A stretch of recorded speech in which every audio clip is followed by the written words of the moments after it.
Tomoq og'riganda ko'pchiligimiz bu xatoni qilamiz. Tomog'imiz yaxshi bo'ladi deb issiq choy, issiq sut mahsulotlarini qabul qilamiz. Aslida bu juda katta xato hisoblanadi. Tomoq shilliq qavatlari yallig'lanib turgan payti shilliq qavatdagi himoya funksiyasi ancha pasaygan bo'ladi.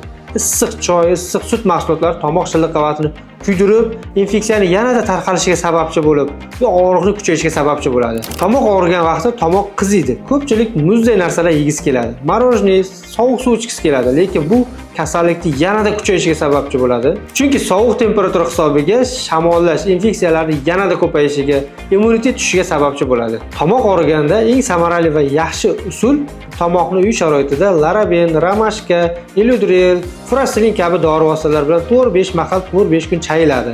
Tomoqda eng samarali, juda ham yaxshi og'riq qoldiradigan dori bu Traxesan dorisi shimiladi. Og'riq qoldiruvchi Ibuklin, Nemistil kabi dorilar ham qabul qilsa juda foydali bo'ladi. Bu videoni maksimal tanishlaringizga yuborib qo'ying, tomoq og'riqdan ular ham xalos bo'lishsin.